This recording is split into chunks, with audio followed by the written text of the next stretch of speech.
Ер нь ширээний теннис гэлтгүй спортоор хичээснээр одоо хүний төлөвшөлд айгүй их нөлөөлдөг л дөө.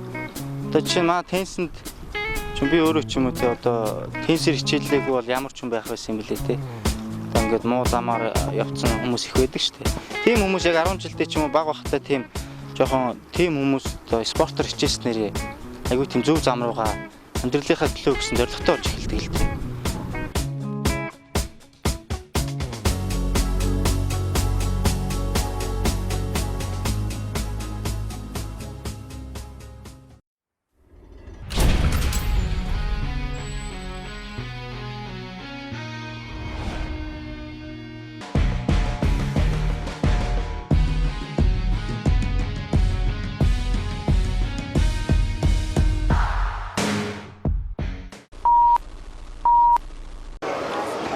Санаа намайг Болдоочийн Баатарсурын гэдэг. Би Монгол Улсын их сургуулийн бизнесийн сургуулийн санхүү менежментийн ангид суралцдаг. Энэ жил төгсөх курс явуулсан байгаа. Тэгээд ээж дүүгийн хамт амьдардаг. Анх болохоор 2003 онд орсон. 9 настай гэсэн. 9 настай анх теннисний спортоор хичээлдэг.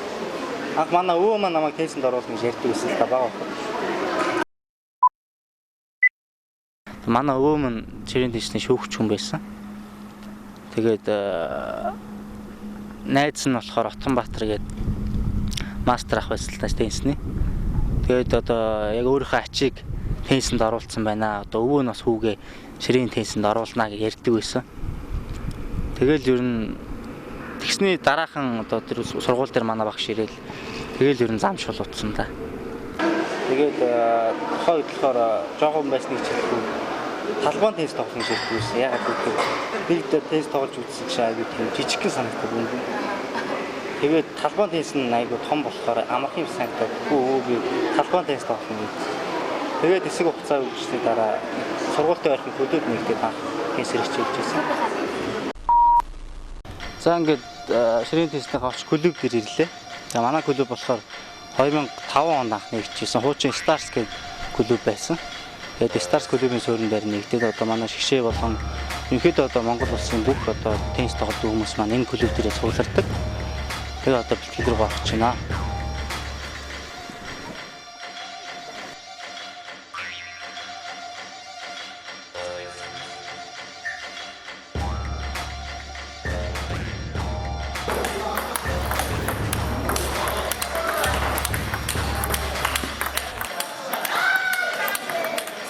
За теннисний спорт маань Аз, Европ гэсэн хоёр барилт байгаа.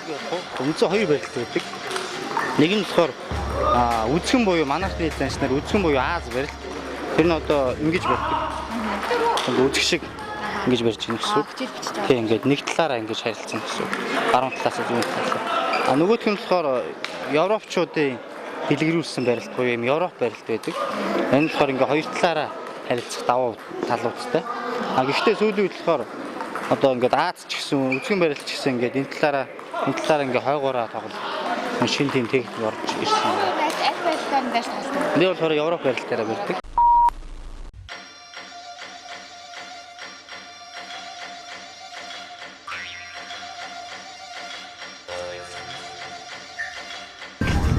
Богн баяр тоо. Нэг хаад богн баяр. Бисэд зүгээ өдөрт гэж чаддаг юм уу? Тооцолтой болж. Хамгийн хайртай медаль ба. Нөгөө мөнгөн медаль тоо. За хамгийн анхны медаль гэвэл энэ байна. Одоо 2003 онд яг анх ороод хүүхдийн баярын тэмцээн гэдээ болж ирсэн. Тэгэхээр одоо 10 настайдаа хүүхдийн баярын тэмцээнд 6 сарын 1-ний тэмцээнд ороод төрүүлээд алтан медаль авч ирсэн. Нөгөө хамгийн анхны мөнгөн медаль маань энэ байна. 2005 онд Швед улсад болж ирсэн тэмцээнээс. Тэ хожигдсон боловч маш их баяртайгаар авч ирсэн медаль маань байгаа. Хамгийн гурван зориг өгдөг зүйл гэвэл манай гэр бүлийнхэн л байна. Одоо ингээл заалан тэмцээний өмнө за сайн тоглоно шүү гэж хэлсэн. Эсвэл амжилт гаргаараа амжилт хүсэгээл хэлсэн хүн болгоны үг айгүй их урам зориг болж өгдөг л дөө. Найз нөхдөд хувьд бол Ер нь дийлэнх одоо хүн болгонд ингээл 10 жилийн найзууд, их сургуулийн найзууд, байрны найзууд гэж байдаг шүү дээ. Миний хувьд болохоор ихэнх сайн найзууд маань теннисийн найзууд маань байдаг. Тэгэл угаасаа теннистэй ингээл багасаа холбогдоо явцсан учраас тэр юм уу. Одоо ингээл бүх ойр дотны ихэнх хүмүүс маань теннисний хүмүүс байгаа. Тэр дотор одоо миний нэг гарын 5 уруунд багтах хэдхэн найз маань байдаг л да. Тэгээд бид нар хоорондоо ширээний ард болохоор дайснууд тэгээ бусд үед нь сайхан амьдралын сайн найзууд байж чаддаг. Анх би болохоор 4 алт 3 хүрэл медальтай 7 медальтай байсан байхгүй. Мөнгөн медаль авахгүй. Тэгээд мөнгөн медаль авахыг ер нь дотроо битүүгэндээ хүсдэг. Би анх 2005 онд Шведэд болсон. Шведийн Карлсбургт болсон. Хүүхдийн олон улсын тэмцээнд очиод тэгээ насандаа аврагын төлөө гарч ирсэн л дээ. Тэгээд нэг Шведийн хүүхдтэй тоглоод адил хоёр болоод нэлээд лүгэ авах гэдэг болж байгаа зүйл нь хожигдсон. Тэгээ уг нь хожигдсон чинь ингээд нэг сэтгэл дундуур байдаг шүү дээ. Тийм биш байгаагүй.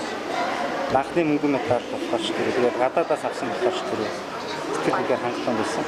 Тийм ч учраас хайртай медаль байна. Манай ширээний теннисний спорт бол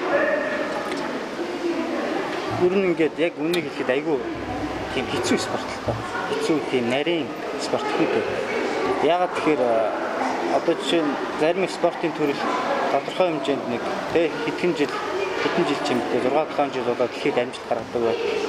Теннисний спорт бол дор хаяж 10 хэдэн жил бэлтгэл хийж ийж тэгээд өдрийн одоо 5-6 цагаас доош тийм бэлтгэлийг 10 хэдэн жил хийж ийж дэлхийн одоо топ зэрэглэлийн тамирчин болдог. Энэ тамирчин болгонд л олон багш байгаа. Миний хувьд чинь хамгийн анх багшижсэн багш маань одоо Швед улсад амьдардаг. Алтуу үед багш маань байдаг. Өдлөө яг хойд солонгосоос ирсэн манай Чоо багш гэдэг багш маань байгаа. Тэр багшаас хэдэн жил их юм сурч мэдсэн. Бэлтгэл хийж байхдаа Спартакаар бас уралдаад медаль авч ирсэн гэсэн чинь бид талаараа ярьж байгаа л ярьчихгүй. Уралдаатаа. Тэггүй лөө марафоноос ч үү. Ийцэдэгсэн. Юу хөөмөө. Тэгээд лидмастер болохоор анх 14 настай авч ирсэн. Айл орнд ямар улсад тэмцээнд оролцоод лидмастер гэдэг цолыг авчижсэн байна. Лидмастер цолыг болохоор Монголын өсвөрийн улсын арга авч иж үрчдэг л дээ. Миний хувьд болохоор 13-14 наснда 2 удаа 2 дугаар байранд орж хөгжснөөр лидмастерын бодлоо авчихсан. Айл 9 настайгаас ихээр ч одоо 10 жил тэмцээнд орсон гэхээр тоол нэг үстэй хэцүү. Эдгээр жилийн улсын арга мөн эдгээр жилийн Токиогийн багийн дэлхийн арга байгаа. Тэгээд улсын аргын дараа бид бэлтгэлтэй гараад угаасаа жилийн бэлтгэлтэй байсан. Тэгээд Токиогийн дэлхийн аргад орж ирсэн. Энэ сүүлийн хоёр тэмцээн гэвэл энэ хоёр байна. Тэгээд марцдаггүй сургаал гэвэл тэгэл манай багшийн маань хэлдэг нэг юу байдаг л та. Өөрөө давтал гэж. Бүх юмыг өөрөө удирдах гэдэг юм шиг. Тэгвэл хүний удирдлагаар хүний тоглолтоор тоглол очиод хэцүү. Одоо ингээл тэмцээний сураг дуулаад хямрж эхэлнэ шүү дээ. Тэгэл хожигчул яана хүн болгон тамирчин болгонд байдаг асуудал. Гэхдээ хэн тэрийг зөв удирдах чадсан нь сайн амжилт үзүүлдэг. Лайстрейт нөөхөө. Тий. Мэдээж нуун. Зарим хүмүүс ил байдаг л та. Зарим хүмүүс далд байдаг. Далд байдаг хүмүүс их зүүн байдаг. Яах гэдэг нь мэддэггүй те. Зүгээр ихтэй дотроо амар сандарч идэг. Яг учраас тамирчинд ямар ч спортлонд ер нь та ялангуяа теннисний спорт бол сэтгэл зүй асар өндөр үүрэгтэй л те. Ганцаараа юу?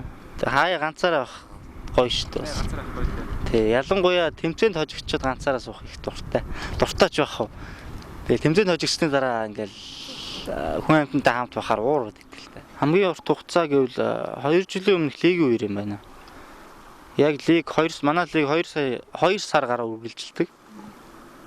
Тэгэхэд бол нэг сар гаруй хугацаанд нь мөр маань бэртэлтэй байнгын одоо өвчин намдах тариа хэлгэж тоглож исэн. Тэр үйл айгүй хэцүү байсан да. Хамгийн үн цэнтэй цом гэвэл юмны хамгийн ихний зүйл үн цэнтэй санагдтыг. Одоо миний хамгийн ихний цом энэ байл л да. Одоо Соломон клуб гээд 2007 онд ингээд 2007 онд авч ирсэн. Ийм хамгийн анхны маань цом байна. Энэ цом л одоо хамгийн үн цэнтэй цом даа. За энэ болохоор одоо Grand Fin гэдэг одоо байгууллагаас зохион байгуулсан. Улсын аваргын 2010 оны цом байна.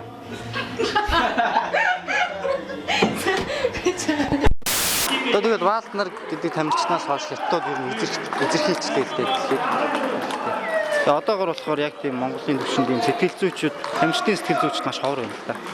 Тийм болохоор энэ дээр маш анхаарал одоо сэтгэл зүйч маань олон болоод одоо тамирчин хүмүүс маш хэрэгтэй зүйл л дээ.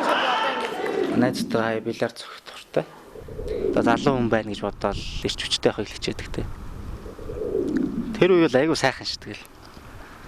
Монголиа гэдэг нэр одоо миний нэрнээс илүү гоё сонсогддог. Одоо чинь Монгол тэмцээнд ороод за төрүүлсэн тамирчин Баатар сүрэн гээл дуудуулахаас илүү гадаадд тэмцээнд ороод Монголиа гэдэг нэр дуудуулаад явхад илүү гоё байдаг. За ойрын хугацааны мөрөгдөл одоо зорилго гэвэл сургуулаа төгсөөд одоо амьдралынхаа карьерийг одоо сайхан эхлүүлэхийг мөрөдж байна да. Ер нь ширээний теннис гэлтгүй спортоор хичээснээр одоо хүний төлөвшөл айгүй их нөлөөлдөг л дөө. Одоо чинь маа теннисэнд ч би өөрөө ч юм уу те одоо теннисээр хичээллээгүй бол ямар ч юм байх байсан юм билээ те. Одоо ингээд муу замаар явцсан хүмүүс их байдаг шүү дээ. Тийм хүмүүс яг 10 жилдээ ч юм уу бага багтаа тийм жоохон тийм хүмүүс одоо спортоор хичээснээр айгүй тийм зөв зам руугаа амьдралынхаа төлөө гэсэн зорилготой болж эхэлдэг л те. Одоо ингээд буруу цагийг зөв өнгөж сурж яах гэсэн үг л дээ. Одоо жишээ нь жоохон хүүхдүүд ялангуяа 10 жилийн хүүхдүүд их одоо компьютер тоглоомд ч юм уу янз бүрийн юмд их одоо донтох ч юм уу одоо байнга тоглох ч юм цаг зав их буруу өнгөрөөд нь шүү дээ. Тийм биш одоо ямар нэгэн спортоор хичээллвэл ялангуяа түндээ дуртай байвал тэгээд цаг гарвал тэр спортоор хичээлж тэр спортоор хичээл тэр спортоо одоо амжилт гаргахыг хичээж эхэлдэг. Тийм ч учраас одоо спортоор хичээснээр одоо хүний амьдрал те хүн төлөвшөхөд хамгийн чухал зүйл болж өгдөг юм болов гэж боддог. За дуусах та. За дуусах. Тэгжэн. Зураг. Талаас ивчлэг.